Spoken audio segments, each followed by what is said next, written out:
आज हम आपके लिए लेकर आए हैं साल 2017 में एक और ज़ॉम्बी हॉरर मूवी जिसका नाम है फीरल। अगर आप लोग ज़ॉम्बी मूवीज देखना पसंद करते हो तो हमारे चैनल को सब्सक्राइब करना बिल्कुल मत भूलना। हम आपके लिए ऐसी ही ज़ॉम्बी मूवीज लेकर आते रहते हैं। तो बिना देरी किए चलते हैं मूवी की तरफ।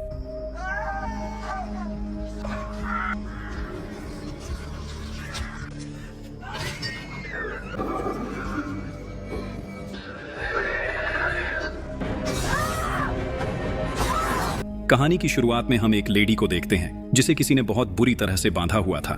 लेडी बहुत ज्यादा जख्मी थी और दर्द की वजह से चिल्ला रही थी। अचानक लेडी की आंखों का कलर पीला होने लगता है। उसी वक्त एक आदमी उसके पास आता है। उसके हाथ में गन थी। आदमी लेडी की हालत देखता है, फिर अपनी गन उठाकर उसे शूट कर देता है। सीन कट होता है और हम 6 मेडिकल स्टूडेंट्स को देखते हैं। ये सब काफी अच्छे दोस्त थे। ये लोग अपनी छुट्टियां एंजॉय करने के लिए माउंटेन ट्रेल क्रॉस लेक पर जा रहे थे। वो लेक जंगल के बीचों बीच थी और आबादी से तकरीबन 50 किलोमीटर दूर थी। इसीलिए इन सबको वहां पहुंचने में 2 से 3 दिन लगने वाले थे। ये सारा पहाड़ी इलाका था, इसीलिए गाड़ियों पर वहां जाना नामुमकिन था। इसलिए ये सभी लोग पैदल ही अपना सफर कर रहे थे। लेकिन मसला ये था कि इनके एक दोस्त के पास लेक पर जाने का मैप था। वो रास्ता भूल चुका था। सभी लोग सुबह से चलते जा रहे थे। अब तक रात भी होने वाली थी, इसीलिए सभी डिसाइड करते हैं कि वो यहीं पर कैंप लगाकर रात यहीं गुजारेंगे। इनमें मेटी और ब्रैनी एक दूसरे को पसंद करते हैं, इसीलिए मेट ब्रैनी को आज रात शादी के लिए प्रपोज करने वाला था। रात को सभी लोग बैठकर बातें कर रहे थे। साथ ही इन लोगों ने जंगली जानवरों से बचने के लिए आग भी जलाई हुई थी। तभी इन्हें जंगल में से कुछ अजीब सी आवाजें सुनाई देती हैं। सभी लोग एकदम से डर जाते हैं, लेकिन जीसी कहता है कि डरने की कोई जरूरत नहीं। हो सकता है ये कोई जंगली कुत्ता हो जो खाने की तलाश में यहाँ आया होगा।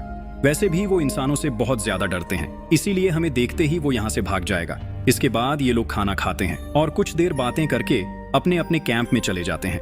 आधी रात को मेट वॉशरूम के लिए कैंप से बाहर आता है। वो कैंप से थोड़ा सा दूर होता है। तभी उसे कुछ अजीब सी आवाजें सुनाई देती हैं। मेट एकदम से सहम जाता है, लेकिन फिर भी वो आवाज का पता लगाने के लिए उस तरफ चला जाता है। तभी उसे एक अजीब सा क्रीचर दिखाई देता है जो कुछ इंसान की ही तरह लग रहा था। अचानक वो मेट पर हमला करने के लिए उसकी तरफ भागता है। मेट अपनी जान बचाने के लिए चिल्लाता है, लेकिन कोई भी उसकी आवाज नहीं सुनता क्योंकि वो अपने कैंप से बहुत दूर आ चुका था। वो क्रीचर मेट पर हमला करता है और उसका पेट फाड़कर अंदर से आंतें बाहर निकाल लेता है। इसी वजह से मेट दर्द से तड़पता हुआ मर जाता है। इधर ब्रैनी कैंप में मेट का इंतजार कर रही थी क्योंकि मेट को गए हुए काफी देर हो चुकी थी। ब्रैनी मेट के लिए बहुत परेशान हो जाती है, इसीलिए वो खुद एक लैंप लेकर मेट को देखने जाती है। तभी ब्रैनी की नजर उस क्रीचर पर जाती है जो मेट की लाश को नोच नोच कर खा रहा था, जिसे देखते ही ब्रेनी बहुत डर जाती है और चीखने लगती है। इसीलिए क्रीचर अब ब्रेनी को भी देख लेता है और उसे मारने के लिए उसकी तरफ भागता है।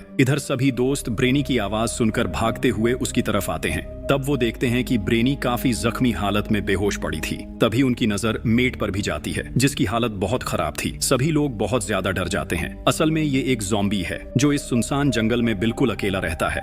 ज़ॉम्बी इतना खतरनाक है कि जिस भी इंसान को देख लेता है उसे चीर फाड़ कर मार देता है। हैरानी की बात यह है कि वो इंसान पहले तो मर जाता है, लेकिन वायरस से इन्फेक्ट होने के बाद दोबारा से जिंदा हो जाता है। ये ज़ॉम्बी इस जंगल में कैसे आया और क्या इसके साथ और भी कोई ज़ॉम्बी है? ये देखने के लिए मूवी को एंड तक जरूर देखना। सुबह इन सभी फ्रेंड्स को टॉम नाम का एक आदमी मिलता है। वो इनको बताता है कि मेरा घर पास में ही है, मेरे पास कुछ मेडिकल का सामान पड़ा है, आप लोग अब वापस भी नहीं जा सकते, इसीलिए मेरी मानो तो आप अपने जख्मी दोस्तों को वहां ले आओ। अब इन सभी के पास दूसरा कोई भी रास्ता नहीं था, इसीलिए इनको टॉम की बात माननी ही पड़ती है। इसीलिए ये लोग कुछ लकड़ियों का स्ट्रक्चर बनाते हैं और उस आदमी के घर चले जाते हैं। ये लोग डिसाइड करते हैं कि इनमें से 2 लोग सभी के लिए मदद लाएंगे, जबकि बाकी 2 लोग मेट और ब्रैनी के पास रुकेंगे। इसीलिए अब जीसी और जूल्स मदद लाने के लिए निकल जाते हैं। इधर एलिस टॉम को मेट की डेड बॉडी दिखाने के लिए जाती है, लेकिन हैरानी की बात यह थी कि अब वहां डेड बॉडी थी ही नहीं। ना तो कोई जानवर वहां से बॉडी ले जा सकता था, क्योंकि अगर कोई जानवर बॉडी ले जाता तो वहां कुछ हड्डियां होती, ना ही वहां कोई हड्डी थी और ना ही बॉडी घसीटने के कोई निशान थे। इधर जूली और जूल्स जल्दी में पहाड़ क्रॉस कर रहे थे ताकि रात होने से पहले बाकी के लिए मदद ला सकें। जेसी जूल्स को कहती है कि ये सब तुम्हारी वजह से हुआ है, क्योंकि मैप तुम्हारे पास ही था। अगर तुम रास्ता ना भूलते तो हम लोग यहाँ ना फंसते। दोनों में बहस शुरू हो जाती है, इसीलिए जीसी जूल्स को धक्का देती है। उस धक्के से जूल्स पीछे होता है तो उसका पांव एक ट्रैप में जाकर फंस जाता है। दोनों ट्रैप को खोलने की बहुत कोशिश करते हैं, लेकिन ट्रैप लॉक हो चुका था। जूलियस दर्द से चिल्ला रहा था। वो जैसी को ट्रैप खोलने को कहता है, लेकिन बहुत कोशिश के बाद भी ट्रैप खुलने का नाम ही नहीं लेता। मसले वाली बात ये थी कि अब तक ये लोग टॉम के घर से बहुत दूर आ चुके थे, इसीलिए इनको वापस जाने में भी बहुत टाइम लगने वाला था। तभी जूल्स जूली को कहता है कि वो वापस सभी के पास जाकर उनसे मदद लाए। तब जूली भागती हुई निकल जाती है। इधर एलियस और जीना बहुत परेशान थी और इन दोनों को टॉम पर ही शक था। अब तक तो रात भी हो चुकी थी, जो अभी तक ट्रैप में ही फंसा हुआ था, जबकि जूली जंगल में ही कहीं खोई हुई थी। तभी जूली को किसी के आने की आवाज सुनाई देती है। ये वही ज़ॉम्बी था जिसने पहले इसके दोनों दोस्तों पर भी हमला किया था। जूली ज़ॉम्बी को देखते ही बहुत डर जाती है और सहम कर एक पेड़ के पीछे छुप जाती है। तभी वो ज़ॉम्बी भी उसके पास आ जाता है, लेकिन वो जूली को नहीं देख पाता। असल में ये ज़ॉम्बीज सिर्फ रात के वक्त ही अपना शिकार कर सकते हैं। इन ज़ॉम्बीज को कुछ दिखाई नहीं देता, इसीलिए ज़ॉम्बीज आवाज का पीछा करते थे। घर में एल्स टॉम को देखती है, जो ब्रैनी को एक इंजेक्शन लगाने वाला था। तभी एलिस एक गन उठाकर टॉम को गन पॉइंट कर लेती है और उसे इंजेक्शन लगाने से रोकती है। टॉम कहता है कि ये एक एंटीबायोटिक इंजेक्शन है, हो सकता है कि इसे लगाने से ब्रैनी की हालत ठीक हो जाए, लेकिन एल्स फिर भी उसे ऐसा करने से रोकती है। लेकिन टॉम एल्स की बात नहीं मानता, इसीलिए एल्स टॉम की बाजू पर शूट कर देती है और गन की बैक साइड मारकर उसे ब्रैनी से दूर कर देती है। गन की आवाज सुनकर ज़ॉम्बी इनकी तरफ अट्रैक्ट हो जाता है, इसीलिए वो इनके घर के बाहर आ चुका था। लेकिन एल्स को अभी तक इस बारे में कुछ पता नहीं था। एलिस को बाहर से ज़ॉम्बी की अजीब सी आवाज सुनाई देती है, तो वो बाहर देखने जाती है। जैसे ही एलिस बाहर जाती है तो उसे भी ज़ॉम्बी नजर आ जाता है, जो देखने में ही बहुत खतरनाक लग रहा था। एलिस उसे देखते ही बहुत ज्यादा डर जाती है। अंदर जीना ने टॉम को गन पॉइंट किया हुआ था। तभी टॉम जीना को बताता है कि हम सब बहुत खतरे में फंसे हुए हैं, इसीलिए तुम्हें अपनी फ्रेंड ब्रैनी को मारना होगा। अगर ब्रैनी कल सुबह तक जिंदा रही तो हो सकता है कि सुबह का सूरज हमें में से किसी को देखना नसीब ना हो। लेकिन जीना को टॉम की बातों पर बिल्कुल भी यकीन नहीं था, इसीलिए वो टॉम को चुप रहने को कहती है। लेकिन टॉम बार बार जीना को ब्रैनी को मारने के लिए फोर्स कर रहा था। तभी जीना गुस्से में आकर टॉम की तरफ शूट करती है। टॉम को तो गोली नहीं लगती, इसीलिए वो वहां से भाग जाता है। अब घर में सिर्फ एल्स, जीना और जख्मी हालत में ब्रैनी ही बच गई थी। एलिस और जीना बहुत परेशान थी, उन्हें कुछ समझ नहीं आ रहा था कि उनको क्या करना चाहिए। तभी एलिस को फ्लोर पर बेसमेंट में जाने का एक रास्ता दिखाई देता है। जब ये दोनों दरवाजा खोलकर बेसमेंट में जाती हैं, तो वहां का माहौल देखकर दोनों काफी हैरान और परेशान हो जाती हैं। वहां कुछ मेडिकल का सामान पड़ा था, साथ ही हैंडकफ्स भी थे, जिनसे किसी के हाथ बांधे जाते हैं। बेसमेंट में बहुत ज्यादा बदबू थी। ऐसा लग रहा था कि यहाँ कोई जानवर लंबे टाइम से मरा पड़ा है, जिससे ये दोनों समझ जाती हैं कि टॉम एक बुरा इंसान है। वो अपने शिकार को इस रूम में लाकर मारता होगा। थोड़ी देर बाद जूली भी घर आ जाती है। वो एलिस और जीना को सब कुछ बताती है कि जूल्स एक ट्रैप में फंसा हुआ है। हमने बहुत कोशिश की उसे बाहर निकालने की, लेकिन किसी तरह भी वो वहां से आजाद नहीं हो पा रहा।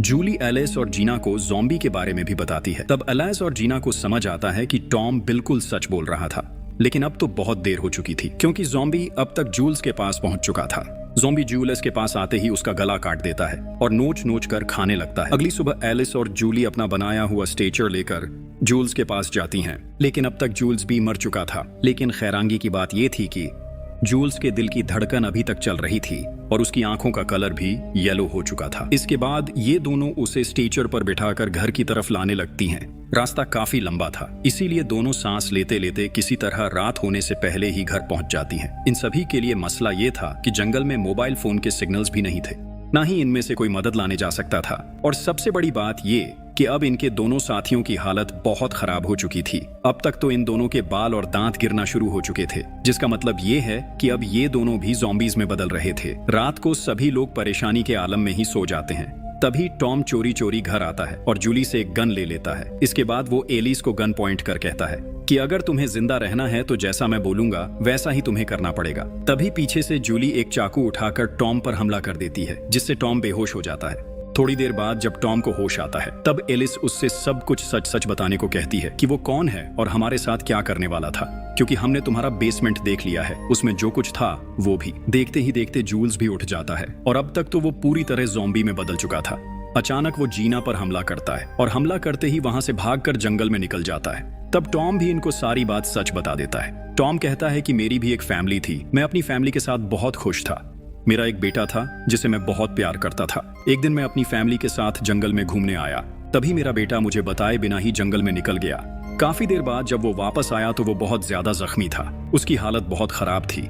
हमने उसका बहुत इलाज किया, लेकिन जैसे ही रात हुई वो भी एक ज़ॉम्बी में बदल गया और देखते ही देखते उसने अपनी वाइफ और मॉम पर हमला कर उन्हें मार दिया। असल में इस जंगल में क्लाइमेट चेंजेस की वजह से एक फीरल नाम का वायरस फैल चुका है। जो भी इंसान इस वायरस से इन्फेक्ट होता है तो वो उसके नर्वस सिस्टम को पूरी तरह अपने कंट्रोल में कर लेता है। इन्फेक्ट होने के बाद इंसान मर जाता है, लेकिन ये वायरस इंसान में इन्फेक्ट होकर उसे अपने तौर पर यूज करता है। इस वायरस की खास और खत्म करने की बस एक ही ताकत है कि रोशनी में वायरस काम नहीं करता, यानी ऐसा लगता है जैसे इन्फेक्ट होने के बाद इंसान मर चुका है।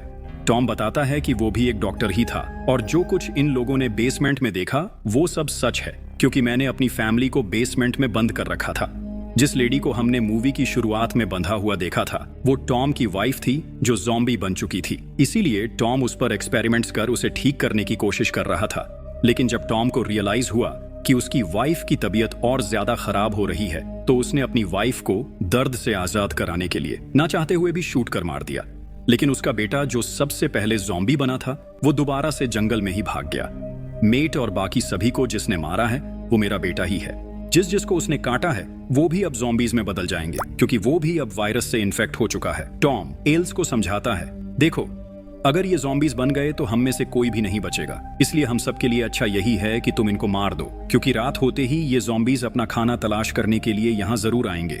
अब उन्हें पता चल चुका है कि इस घर में लोग मौजूद हैं, लेकिन एलेस को अभी भी टॉम की बातों पर यकीन नहीं हो रहा था। उसे लग रहा था कि टॉम सिर्फ अपनी जान बचाने के लिए झूठ बोल रहा है, लेकिन असलियत में टॉम बिल्कुल सच बता रहा था। अब तक ब्रैनी भी धीरे धीरे ज़ॉम्बी बनने लगी थी, इसीलिए ज्यादा हालात बिगड़ने से पहले ही सब लोग ब्रैनी को बेसमेंट में लाकर बांध देते हैं। इस दौरान जीना भी जख्मी हो चुकी थी क्योंकि उसे मेट ने काट लिया था। अब ब्रैनी पूरी तरह ज़ॉम्बी बन चुकी थी। वो जोर जोर से चिल्ला रही थी, ऐसा लग रहा था कि वो अभी सबको चीर फाड़ कर मार डालेगी। सब लोग बहुत डर चुके थे, लेकिन एल्स अब भी किसी की बात मानने को तैयार नहीं थी। इसलिए वो बेसमेंट से बाहर निकलती है और गन लेकर एक एक करके सारे इन्फेक्टेड लोगों को शूट करने लगती है। बेसमेंट के अंदर अब सिर्फ टॉम और जूली रह गए थे। अचानक टॉम जूली पर हमला करता है और उसे बेहोश कर देता है। फिर वो एलिस पर भी हमला करता है और उसे बांधकर बेसमेंट में फेंक देता है। जैसे ही टॉम घर से बाहर निकलता है, उसका अपना बेटा जो सबसे पहला ज़ॉम्बी बना था अचानक उस पर हमला कर देता है और उसे भी मार डालता है।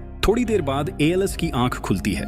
उसके सामने जीना खड़ी होती है। जीना तुरंत एलिस और जूली पर हमला करने के लिए झपटती है। एलिस किसी तरह हिम्मत करके गोली मारकर जीना को खत्म कर देती है। इसके बाद एलिस घबराकर जूली को कहती है, जल्दी भागो, हमें यहाँ से निकलना होगा। लेकिन जूली की किस्मत खराब थी। जैसे ही वो भागने लगती है, एक ज़ॉम्बी उसके पैर पर काट लेता है। अब तक एल्स ही अकेली थी जो वायरस की शिकार नहीं हुई थी। जूली आंसू भरी आंखों से एलिस से कहती है, मैं ज़ॉम्बी नहीं बनना चाहती, कृपया मुझे गोली मार दो। लेकिन एलिस में इतनी हिम्मत नहीं थी कि वो अपनी सबसे अच्छी दोस्त को अपने ही हाथों मार दे। इसलिए जूली खुद एलिस के हाथों से गन लेती है और बिना एक पल सोचे अपने ही सिर पर गोली चला देती है। और इस तरह एल्स किसी तरह जान बचाकर जंगल से निकल रही थी। लेकिन सवाल ये है कि क्या वो सच में बच पाई या जंगल से बाहर भी ये खौफनाक वायरस उसका पीछा करेगा? इसका जवाब शायद हमें कभी ना मिले। और इसी के साथ ये मूवी यहीं खत्म हो जाती है। आपको ये मूवी कैसी लगी कमेंट्स में जरूर बताइएगा। अगर आप और भी ऐसी हॉरर ज़ॉम्बी मूवीज देखना चाहते हैं तो हमारे चैनल